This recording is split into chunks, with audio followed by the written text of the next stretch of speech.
Good morning. BCom second year की corporate accounting की 15th class आज हम स्टार्ट करेंगे। पिछली क्लास में हमने हमारा एक नया चैप्टर स्टार्ट किया है वैल्यूएशन ऑफ गुडविल का। तो हमने उस क्लास के अंदर गुडविल के बारे में समझा, टाइप्स ऑफ गुडविल को देखा, गुडविल का वैल्यूएशन क्यों करना पड़ता है वो समझा। फिर हम पढ़ रहे थे बेस कि गुडविल किस बेस पर कैलकुलेट की जा सकती है। तो मैंने कहा था कि 2 बेस होंगे, उसमें से जो पहला बेस है वो हम डिस्कस कर रहे थे और वो बेस हमारा कौन सा था, FMP, फ्यूचर मेंटेनेबल प्रॉफिट। तो उसकी कैलकुलेशन करना हम सीख रहे थे। तो फ्यूचर के प्रॉफिट्स जो कैलकुलेट करने हैं वो प्रीवियस ईयर्स के प्रॉफिट्स के बेस पर ही फाइंड आउट किए जा सकते हैं। तो हमने अभी तक समझा था कि प्रीवियस ईयर के प्रॉफिट्स को किस तरीके से एवरेज प्रॉफिट में बदला जाता है। तो हमने क्या किया था, प्रीवियस ईयर के प्रॉफिट्स लिए थे 1 बाय 1 जितने दिए होंगे, उसके बाद उनमें कुछ एडजस्टमेंट करते हैं ताकि वो करेक्टेड बिजनेस प्रॉफिट्स बन जाए। अकाउंटिंग एरर का एडजस्टमेंट हो गया, नॉन ट्रेडिंग इन्वेस्टमेंट्स का इन्वेस्टमेंट्स जो इनकम होती है उसका एडजस्टमेंट हो गया, उसके अलावा एक्स्ट्रा ऑर्डिनरी इनकम और एक्सपेंडिचर्स का एडजस्टमेंट, ये सब कुछ करके हम करेक्टेड बिजनेस प्रॉफिट्स पर पहुंच रहे थे। उसके बाद हमने एवरेज सीखा था। एवरेज में मैंने 2 चीज़ें बताई थी, simple average and weighted average. तो क्वेश्चन के अकॉर्डिंग हम देखेंगे कि सिंपल एवरेज लेना या फिर वेटेड एवरेज। तो वो एवरेज लेने के बाद अब हम कहाँ तक पहुँच गए थे, तो हम एवरेज प्रॉफिट निकाल रखे थे। हमने एवरेज प्रॉफिट तक की कैलकुलेशन समझ ली थी। तो एवरेज प्रॉफिट तो हमारे पास आ जाता है। ये एवरेज प्रॉफिट क्या है, प्रीवियस ईयर्स का एवरेज प्रॉफिट है।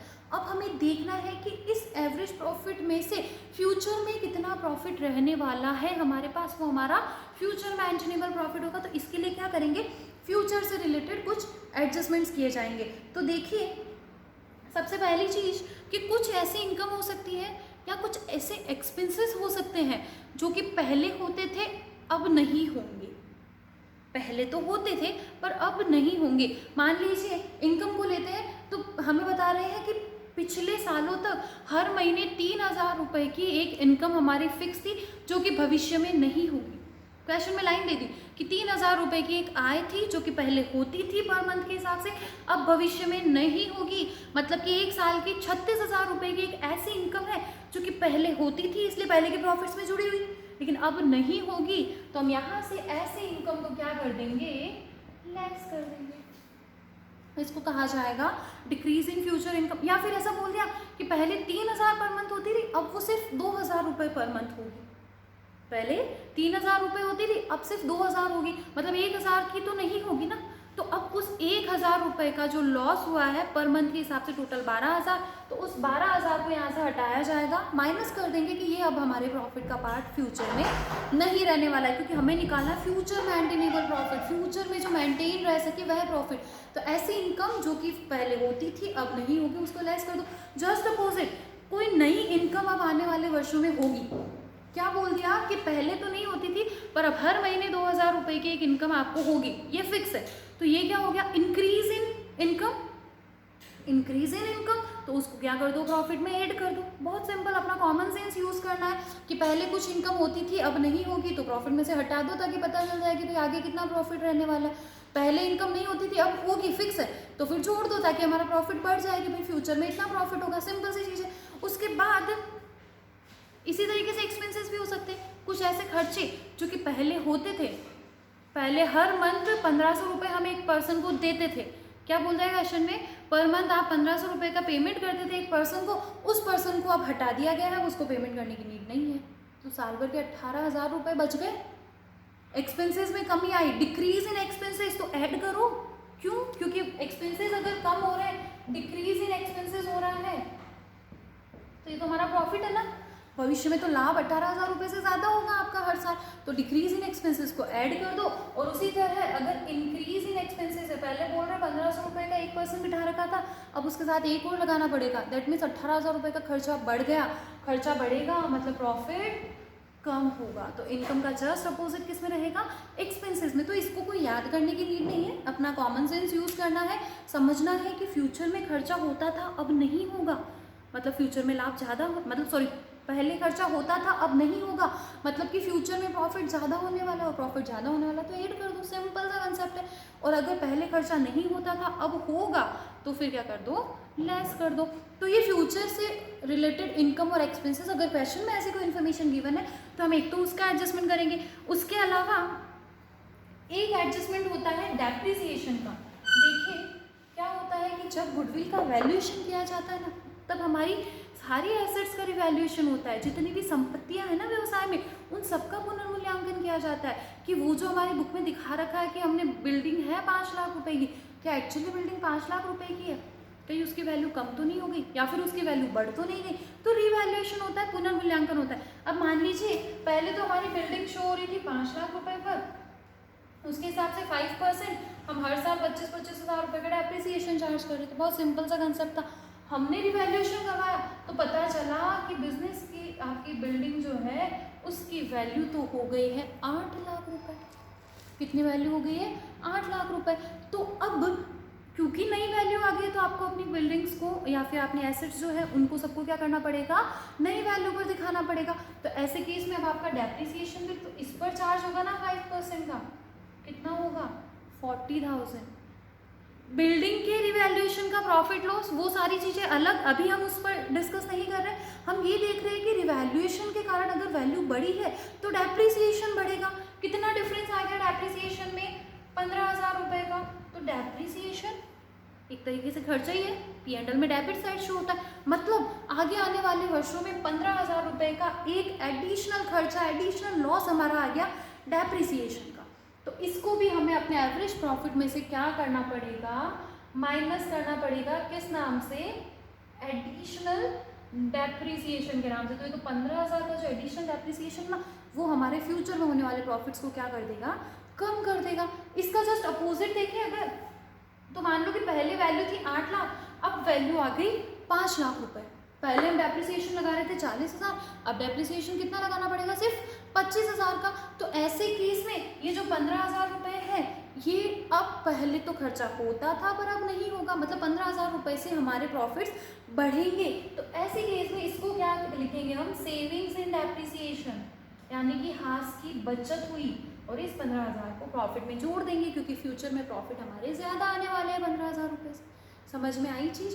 तो करना क्या है, हमें एवरेज प्रॉफिट को फ्यूचर प्रॉफिट में बदलना है। इसके लिए फ्यूचर से रिलेटेड जितनी जितनी चीज़ें दिख रही है ना उन सब का एडजस्टमेंट करो। फ्यूचर से related expenses, income, profits, loss, depreciation, इन सभी का एडजस्टमेंट हमने किया, हमारे पास आ जाता है फ्यूचर मेंटेनेबल प्रॉफिट। यहाँ एक चीज़ और आती है, fair remuneration of proprietor of partner. क्या होता है कि हमारे बिजनेस में प्रोप्राइटरशिप है, मान लो एकाकी व्यवसाय में अपना बिजनेस खुद चला रही हूँ तो मैं खुद को कोई सैलरी थोड़ी ना देती हूँ, लेकिन जब आप गुडविल की वैल्यूएशन कर रहे हो तो यहाँ आपको एक फेयर रेम्यूनरेशन लिखना पड़ेगा, क्योंकि अगर मैं खुद बिजनेस नहीं चलाकर किसी पर्सन को या किसी मैनेजर को उस बिजनेस का मैनेजमेंट देती हूँ तो उससे मुझे सैलरी देनी पड़ेगी।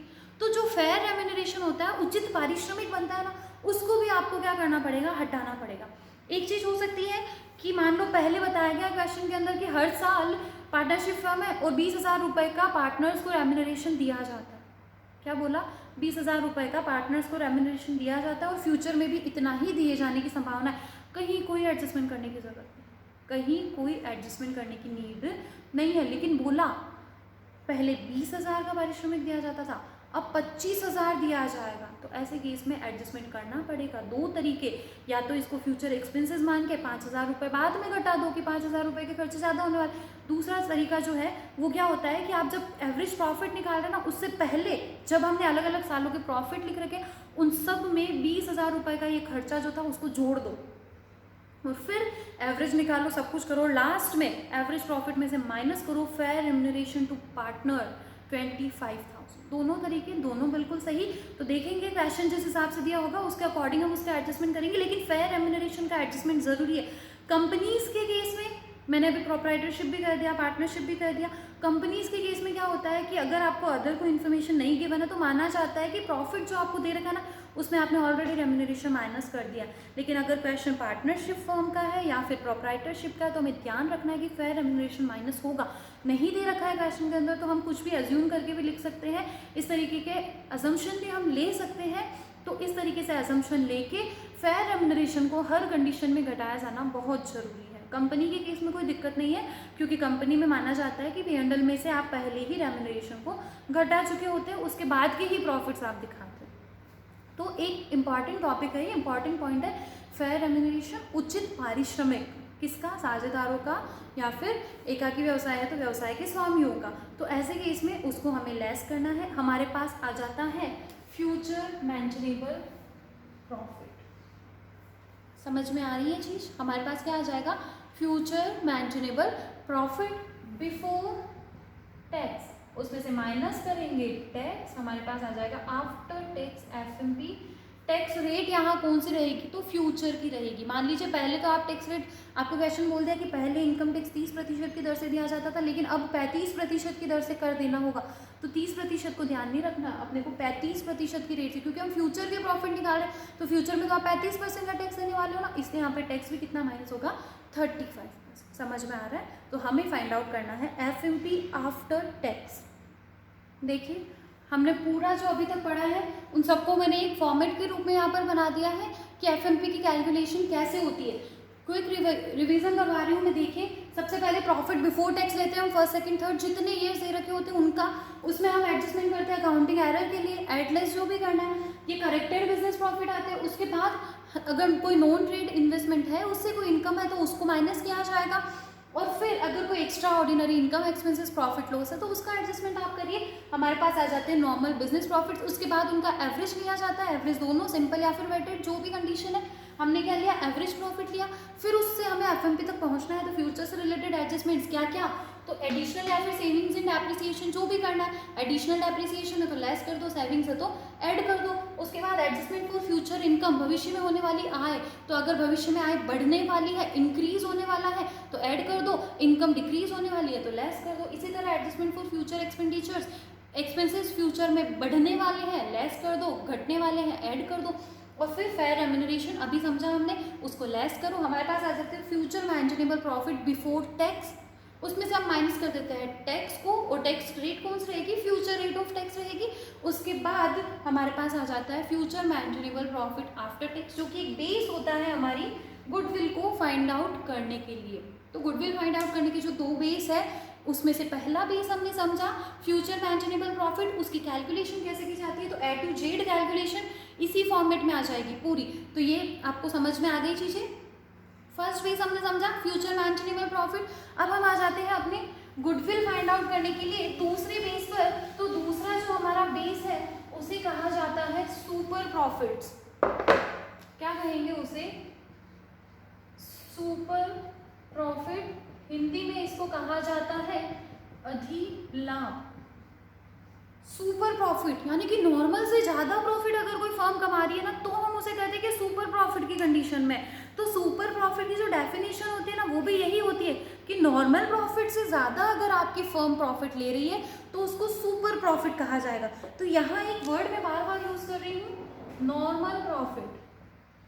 तो नॉर्मल प्रॉफिट की क्या डेफिनेशन, नॉर्मल प्रॉफिट की क्या डेफिनेशन है, नॉर्मल प्रॉफिट किसे कहा जाएगा।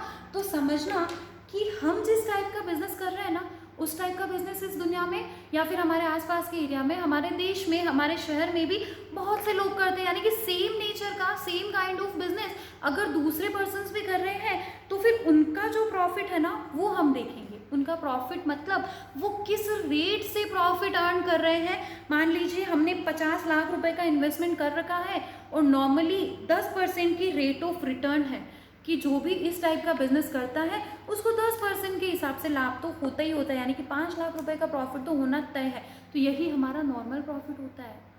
मतलब कि आपने जितनी कैपिटल लगा रखी है बिजनेस में उस पर आप एक नॉर्मल रेट ऑफ रिटर्न से प्रॉफिट निकाल कर देखो कि इतना प्रॉफिट तो जनरली नॉर्मली होना चाहिए, वही हमारा नॉर्मल प्रॉफिट होता है। तो यहाँ फिर दो चीजें हमारे पास आई, एक तो आया कैपिटल का नाम, दूसरा नाम आया नॉर्मल रेट ऑफ रिटर्न। तो हाँ बिल्कुल सुपर प्रॉफिट फाइंड आउट करने से पहले हमें नॉर्मल प्रॉफिट निकालना पड़ेगा। नॉर्मल प्रॉफिट के लिए दो चीजें जरूरी है, एक तो आपकी कैपिटल एम्प्लॉयड आपको पता होनी चाहिए, दूसरा नॉर्मल रेट ऑफ रिटर्न आपको पता होनी चाहिए। मान लो 50 लाख की कैपिटल लगाई है उस पर 10% का लाभ बनता है तो हमारा नॉर्मल प्रॉफिट कितना हो गया, 5 लाख रुपए। सिंपल सी चीज। तो ये चीजें हमें फाइंड आउट करना सीखना है कि कैपिटल एम्प्लॉयड कैसे फाइंड आउट की जाती है, नॉर्मल रेट ऑफ रिटर्न कैसे फाइंड आउट की जाती है, क्योंकि ये आ गया तो नॉर्मल प्रॉफिट और सुपर प्रॉफिट में कहीं कोई दिक्कत नहीं आएगी। तो चलिए समझते हैं सबसे पहले हम अपनी कैपिटल एम्प्लॉयड को। तो हम सीखते हैं अब calculation of capital employed, Hindi में इसको कहा जाता है कैपिटल एम्प्लॉयड को विनियोजित पूंजी, कि व्यवसाय में विनियोजित पूंजी कितनी है। तो कैपिटल एम्प्लॉयड निकालने का एक छोटा सा और बहुत सिंपल सा फॉर्मूला है, assets minus outsiders liability, assets minus outsiders liability. Outsiders मतलब ऐसी लायबिलिटीज जो कि बिजनेस से रिलेटेड नहीं। बिजनेस से रिलेटेड लायबिलिटी क्या होती है? तो हम जब बैलेंस शीट बनाते हैं इक्विटी एंड लायबिलिटी साइड में तो बहुत सारी चीज़ें लिखते हैं, कैपिटल को भी तो लिखते हैं, हम रिजर्व्स को भी तो लिखते हैं। तो उन सबको नहीं लेना है, हमें सिर्फ उन लायबिलिटीज को लेना है जो बिजनेस के अलावा दूसरे पक्षों के प्रति, मतलब बिजनेस के ऑनर्स के लिए नहीं, उनके अलावा दूसरे लोगों के प्रति हमारी जो लायबिलिटीज है, जो दायित्व है, उनको आउटसाइडर्स लायबिलिटी कहा जाएगा। तो जब बैलेंस शीट हमें दे रखी होगी, हम जब इस काम को करेंगे तो प्रॉपर हमारा एक फॉर्मेट होगा जिसके अंदर हम अपनी कैपिटल एम्प्लॉयड निकालेंगे। तो एसेट्स को वन बाय वन लिखा जाएगा। जितनी भी एसेट्स है, आपके पास मशीन है, बिल्डिंग है, फर्नीचर है, लैंड है, हमारे पास स्टॉक है, डेटर्स है, कैश इन हैंड है, जितनी भी एसेट्स है, total assets but excluding fictitious assets, excluding goodwill, दो चीज़ों को हटाना है, excluding goodwill and fictitious assets. तो फिक्टिशियस एसेट्स और गुडविल दोनों को क्यों हटाया? तो एक चीज उससे पहले आप समझिए कि जो हम एसेट्स लिखेंगे ना, उनको नई वैल्यू पर लिखना है, करंट वैल्यू पर, फेयर वैल्यू पर लिखना है कि आज की डेट में हमारी एसेट्स की वैल्यू कितनी है। मैंने आपसे से बताया था ना कि बिल्डिंग हमने तो 5 पे दिखा रखी है, लेकिन जब रिवैल्यूएशन करवाया तो पता चला कि बिल्डिंग तो 8 लाख की है, तो हम यहाँ पे बिल्डिंग को 8 लाख पर लिखेंगे। हाँ, रिवैल्यूएशन नहीं दे रखी हो कैश के अंदर तो हम बुक वैल्यू पर लिखते हैं। दो वैल्यूज हो गई ना, एक तो रिवैल्यूड प्राइस हो गई, दूसरी बुक वैल्यू हो गई। तो अगर रिवैल्यूएशन कर रखा है, नई वैल्यू दे रखी है, तो हम अपनी सारी एसेट्स को नई वैल्यू पर ही यहाँ पर अपनी कैलकुलेशन में शामिल करेंगे। समझ में आ रही है चीज़? और रिवैल्यूएशन नहीं दे रखा है तो बुक वैल्यू पर ले लेंगे। तो अब यहाँ फिक्टिशियस एसेट्स की बात करते हैं। तो फिक्टिशियस एसेट्स होती क्या? वो वास्तव में क्या कोई संपत्ति होती है? नो, कुछ खर्चे होते हैं जिनको हम फिक्टिशियस एसेट्स के रूप में लिखते हैं। तो इनकी कोई वैल्यू तो होती ही नहीं है, इसलिए फिक्टिशियस एसेट्स को बिल्कुल आपको हटा देना है। तो हमारे बैलेंस शीट के अंदर अगर अदर नॉन करंट एसेट में कोई फिक्टिशियस एसेट जैसे कि discount on issue of shares, discount on issue of debentures, preliminary expenses, इस तरीके की अगर चीज़ें दे रखी है, उनको हमें नहीं लेना है गुडविल की कैलकुलेशन करने के लिए जब हम टोटल एसेट्स ले रहे हैं। तो हमने क्या किया, excluding goodwill and fictitious assets, सारी एसेट्स लेनी है वन बाय वन, यहाँ से लेस कर देना है हमें आउटसाइडर्स लायबिलिटीज। आउटसाइडर्स लायबिलिटीज में क्या क्या आ जाते हैं? तो लोन आ जाएंगे, सारे long term short term loans आ जाएंगे, डिबेंचर्स है तो वो आ जाएंगे, उसके अलावा creditors, bill payable, bank OD, फैनी। तो इस तरीके की सारी जो लायबिलिटीज़ हमारे बैलेंस शीट के अंदर गिवन होती है वो हमारी आउटसाइडर्स लायबिलिटी होती है। लेकिन कैपिटल को नहीं लेते, क्यों? क्योंकि कैपिटल तो हमारे व्यवसाय के स्वामियों की है। रिजर्व्स को नहीं लेते क्योंकि वो भी हमारे शेयर होल्डर्स का अधिकार होता है। तो रिजर्व्स और आपकी लायबिलिटी में रिजर्व्स को, कैपिटल को नहीं, उनके अलावा जो हमारी long term short term liabilities होती है ना, वो सारी यहाँ पर ली जाएगी, उनको लेस करेंगे, हमारे पास आएगी कैपिटल एम्प्लॉयड, जो कि हमें निकालनी है। तो बहुत सिंपल सा तरीका है कैपिटल एम्प्लॉयड। हमें ये देखना है कि व्यवसाय के अंदर पूंजी कितनी लगी हुई है। तो हमने अपनी बैलेंस शीट की एसेट्स में लायबिलिटीज हटा दी, तो जो बचा है वो क्या है? कैपिटल ही तो है, वो पूंजी ही तो है। तो ये हमारी वैल्यू हो गई कैपिटल एम्प्लॉयड की। इसे कहा जाता है क्लोजिंग कैपिटल एम्प्लॉयड। जो इस तरीके से फाइंड आउट होती है ना, क्लोजिंग कैपिटल एम्प्लॉयड। देखिए, दो कैपिटल एम्प्लॉयड होती है। मान लीजिए कि हमारा ईयर है 1 अप्रैल 2019 टू 31 मार्च 2020 तक वाला। तो 1 अप्रैल 2019 को जब आप कैपिटल एम्प्लॉयड निकाल रहे हो तो वो इस ईयर के लिए ओपनिंग कैपिटल एम्प्लॉयड कहलाएगी। आप जब 31 मार्च 2020 को कैपिटल एम्प्लॉयड निकाल रहे हो वो आपकी क्लोजिंग कैपिटल एम्प्लॉयड कहलाएगी। इन दोनों के बीच डिफरेंट का जो मेजर रीजन है वो क्या होगा? Profit of current year. क्योंकि प्रॉफिट कहाँ जुड़ता जाता है? कैपिटल में जुड़ता जाता है। तो अगर इस साल में प्रॉफिट हुआ है तो वो आपकी कैपिटल में ऐड हुआ होगा, और इसी वजह से आपकी कैपिटल क्या होती है? बढ़ती है। कैपिटल कैसे बढ़ती है? दो ही तरीके ना, या तो आप एडिशनल कैपिटल एम्प्लॉय करो, एडिशनल कैपिटल का इन्वेस्टमेंट करो, और दूसरा तरीका प्रॉफिट्स आपके अगर ज़्यादा होंगे तो कैपिटल बढ़ती जाएगी, इंक्रीज होती जाएगी। तो क्लोजिंग कैपिटल एम्प्लॉयड इसलिए कहा जाता है क्योंकि ईयर एंड की जो डेट पर बैलेंस शीट बना रखी होती है उसके बेस पर हम निकालते हैं। अब क्वेश्चन में अगर बोल दिया कि व्यवसाय में जितना लाभ था ना, व्यवसाय के स्वामियों ने वो सारा का सारा प्रॉफिट बिजनेस में से निकाल लिया, इसका मतलब क्या है कि हमारी कैपिटल के अंदर तो वो बिजनेस जुड़ा हुआ है ही नहीं, तो ये हमारी ओपनिंग कैपिटल एम्प्लॉयड बन जाएगी। समझने की कोशिश करना, बिजनेस की ओपनिंग और क्लोजिंग कैपिटल एम्प्लॉयड में डिफरेंस का रीजन है करंट ईयर्स प्रॉफिट, चालू वर्ष का लाभ। और क्वेश्चन ही बोल रहा है कि चालू वर्ष का लाभ तो व्यापार के स्वामियों ने निकाल लिया है, तो मतलब ये हमारी क्या है, ओपनिंग कैपिटल एम्प्लॉयड है।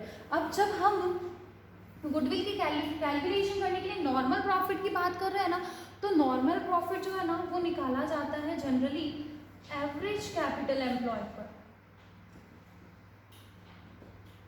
एवरेज कैपिटल एम्प्लॉयड यानी कि औसत विनियोजित पूंजी। तो एवरेज कैपिटल एम्प्लॉयड क्या होती है? देखिए, किसी भी चीज़ का एवरेज निकालने का मतलब क्या है, ओपनिंग प्लस क्लोजिंग अपॉन 2। बहुत सिंपल सा concept, opening plus closing upon 2, तो हमारे पास एवरेज कैपिटल एम्प्लॉयड आ जाती है। तो अगर हम इस फॉर्मूला से जाते हैं तो इसका मतलब हमारे पास दो बैलेंस शीट होनी चाहिए, ओपनिंग बैलेंस शीट भी होनी चाहिए, क्लोजिंग बैलेंस शीट भी होनी चाहिए। हम पहले वाली कैपिटल भी निकालेंगे, अभी वाली कैपिटल भी निकालेंगे, फिर +2 करके, मतलब उन दोनों को प्लस करके 2 का भाग दे देंगे, तो हमारे पास क्या आ जाएगी, एवरेज कैपिटल एम्प्लॉयड आ जाएगी। ये तो बहुत कम चांस में पॉसिबल है कि आपको क्वेश्चन में दो बैलेंस शीट भी बनो, तो फिर मैम हम एवरेज कैपिटल एम्प्लॉयड निकालेंगे कैसे? तो समझना, मैंने क्या कहा था कि ओपनिंग कैपिटल एम्प्लॉयड और क्लोजिंग कैपिटल एम्प्लॉयड में डिफरेंस का रीजन करंट ईयर्स प्रॉफिट। क्या है रीजन? Current years profit. एक छोटा सा एग्जांपल मैं आप लोगों को देती हूँ। जैसे मान लो कि हमारी स्टार्टिंग में कैपिटल थी 5 लाख रुपए की, अब ये कैपिटल हमारी हो गई है 6 लाख रुपए की। ये ओपनिंग है, ये क्लोजिंग है। तो ये डिफरेंस किस वजह से हुआ है? डिफरेंस किस वजह से आया है कि 1 लाख का आपका क्या हुआ है, करंट ईयर में प्रॉफिट हुआ है। मुझे एवरेज कैपिटल एम्प्लॉयड पहुंचना है, ना तो मुझे ये चाहिए ना तो मुझे ये चाहिए, मुझे वो एवरेज कैपिटल एम्प्लॉयड चाहिए जो कि वर्ष के मध्य में मेरे पास थी। एवरेज क्या था, तो हम क्या मानेंगे कि यहाँ भी 50,000 का प्रॉफिट, यहाँ भी 55,000 का प्रॉफिट, मीन्स 5.5 लाख। ये तो वैसे भी अगर हम ये दोनों को प्लस करके डिवाइड बाय 2 करते तो भी 5.5 आता है। और इसका दूसरा तरीका ये भी तो हुआ। तो हमने क्या किया, तो अगर हम ओपनिंग से इस पर पहुंच रहे हैं तो हमें क्या करना है, करंट ईयर के प्रॉफिट का आधा जोड़ना है, और अगर हम क्लोजिंग से यहाँ पहुंचना है तो करंट ईयर के प्रॉफिट का आधा लेस करना है। तो यही फॉर्मूला भी है हमारी एवरेज कैपिटल एम्प्लॉयड का। तो एवरेज कैपिटल एम्प्लॉयड, इसका सिंपल सा एक फॉर्मूला है, closing capital employed minus half of current years profit after tax. क्या करना है हमें, क्लोजिंग अगर हमने निकाली है ना, तो वो हमारी अगर क्लोजिंग आ रही है ना कैपिटल एम्प्लॉयड, जनरली हर केस में क्लोजिंग ही रहती है, तो उस क्लोजिंग में half of current years profit after tax आप लेस कर दो, तो ऑब्वियस सी बात आप एवरेज पर पहुंच जाओगे। उल्टा है, क्या है कि क्लोजिंग नहीं, हमारे पास ओपनिंग है, तो हाफ को ऐड कर दो। दोनों फॉर्मूला हम बना सकते हैं। ओपनिंग दे रखी है तो ओपनिंग में क्या कर दो, half of current years profit after tax add कर दो। अब यहाँ इस चीज़ को और समझना, क्वेश्चन की लैंग्वेज कभी कभी क्या होती है कि हमें बोल दिया कि व्यवसाय के स्वामियों ने व्यवसाय से सारा लाभ निकाल लिया है, विड्रॉल कर लिया है सारे प्रॉफिट को। दैट मीन्स जो हमारी यहाँ से कैपिटल आएगी वो ओपनिंग आएगी, तो उसमें हमें हाफ प्रॉफिट ऐड करना है। दूसरी चीज़, आपको क्वेश्चन में बोल दिया कि व्यवसाय के स्वामियों ने 50% प्रॉफिट विड्रॉल कर लिया, तब तो कोई दिक्कत ही नहीं है, जो आ रहा है वो एवरेज ही होगा। समझ में आ रही है चीज़? अब यहाँ पर जो ये प्रॉफिट आफ्टर टैक्स देख रहे हैं ना, इसका मतलब क्या होता है, तो जब हमने अभी पहले एफएमपी कैलकुलेट करते टाइम पे एवरेज प्रॉफिट पर हम पहुंचे थे, बिजनेस प्रॉफिट्स हमने फाइंड आउट किए थे, तो वहाँ जो हमारे प्रॉफिट आते हैं ये करेक्टेड बिजनेस प्रॉफिट तो होने चाहिए, करेक्टेड प्रॉफिट तो होनी चाहिए, लेकिन ये बिजनेस प्रॉफिट नहीं है। इसका मतलब क्या है कि ऐसे प्रॉफिट्स जिनमें से टैक्स लेस हो रखा हो, जिनमें नॉन ट्रेडिंग इन्वेस्टमेंट की इनकम शामिल हो, यानी कि आपको क्वेश्चन में जो प्रॉफिट्स दे रखे होते हैं उसमें एडजस्टमेंट करना रहता है सिर्फ अकाउंटिंग एरर्स से रिलेटेड, या फिर कोई आपकी करंट एसेट की वैल्यू ऊपर नीचे हुई है तो उससे रिलेटेड प्रॉफिट लॉस उसका एडजस्टमेंट कर लो। उसके बाद का जो प्रॉफिट आता है टैक्स एडजस्टमेंट करने के बाद, उस प्रॉफिट को हमें यहाँ पर काम लेना है। मतलब कि हमने जो एवरेज प्रॉफिट निकालने के लिए एग्जैक्ट बिजनेस प्रॉफिट्स निकाले थे ना, उसका हाफ नहीं करना है, हमें current years profit after tax लेना है। जब हम क्वेश्चन करेंगे ना तो मैं आपको निकाल कर बताऊंगी कि current years profit after tax किसे कहा जाता है। वहाँ पर नॉन ट्रेडिंग या फिर इन चीज़ों का नॉन ट्रेडिंग या फिर एक्स्ट्रा ऑर्डिनरी आइटम्स का एडजस्टमेंट नहीं करना रहता। उससे पहले वाले प्रॉफिट जो होते हैं ना, वही हमारे करेक्टेड प्रॉफिट जो होते हैं ना, वही करंट ईयर्स प्रॉफिट होते हैं। तो मैम वहाँ तो बिफोर टैक्स रहेंगे, तो कोई बात नहीं, एक छोटा सा नोट बना के उस बिफोर टैक्स वाले प्रॉफिट को आफ्टर टैक्स में कन्वर्ट कर लेंगे। तो इस तरीके से यहाँ ध्यान रखना, current years profit after tax, इसमें बिजनेस नॉन बिजनेस सारी इनकम जुड़ी हुई रहती है। तो ये क्या करना है हमें, इस प्रॉफिट का हाफ करके, ओपनिंग कैपिटल एम्प्लॉयड है तो एवरेज पर पहुँचने के लिए जोड़ दो, क्लोजिंग है तो लेस कर दो। इस तरीके से हमारी पहली चीज़ कैलकुलेट होगी और वो है हमारी कैपिटल एम्प्लॉयड। समझ में आई चीज़, कैपिटल एम्प्लॉयड कैसे निकालनी है। अब कभी कभी क्वेश्चन में बोल दिया जाता है कि आपको normal profit closing capital employed पर लेना है, कोई दिक्कत नहीं, यहाँ तक निकालो, क्लोजिंग कैपिटल एम्प्लॉयड खत्म बात। बोल दिया एवरेज कैपिटल एम्प्लॉयड पर लेना है तो एवरेज निकालो, एवरेज निकालने का फॉर्मूला भी हम पढ़ चुके, क्वेश्चन में कुछ नहीं बोला है। तो देखेंगे जहाँ तक पॉसिबल हो एवरेज कैपिटल एम्प्लॉयड हम निकालने की कोशिश करेंगे। लेकिन करंट ईयर का प्रॉफिट तो हमें पता ही नहीं है, टैक्स रेट नहीं दे रखी है, या फिर कुछ इन्फॉर्मेशन ही नहीं है जिससे हम एवरेज निकाल सके, तो फिर हम क्लोजिंग पर ही ले लेंगे। तो जहाँ तक पॉसिबल हो एवरेज पर ही हम लेंगे। क्वेश्चन में क्लियर बोल दे कि क्लोजिंग निकालनी है, क्लोजिंग कैपिटल एम्प्लॉयड पर प्रॉफिट लेना है, तो हम क्लोजिंग कैपिटल एम्प्लॉयड लेते हैं। तो यहाँ आज हमने अभी सीखा कि हम कैपिटल एम्प्लॉयड किस तरीके से फाइंड आउट करते हैं। अब मैंने बताया था कि नॉर्मल प्रॉफिट हमें फाइंड आउट करना है, तो देखिए नॉर्मल प्रॉफिट जो है ना, उसका फॉर्मूला है, क्या फॉर्मूला है, तो capital employed into normal rate of return. तो यहाँ हमने कैपिटल एम्प्लॉयड निकालना तो सीख लिया। अब ये नॉर्मल रेट ऑफ रिटर्न, जिसको हम शॉर्ट में NRR कहेंगे, ये क्या होती है, तो नॉर्मल रेट ऑफ रिटर्न का मतलब होता है एक ऐसी दर जिस पर लाभ सामान्यतः होता ही होता है। जैसे मैं कपड़े का बिजनेस कर रही हूँ, कपड़े का बिजनेस करने वाले पर्सन को हर साल 12% का प्रॉफिट तो होता ही होता है, ये मार्केट में रेट चल रही है। तो ये क्या है, मेरी नॉर्मल रेट ऑफ रिटर्न।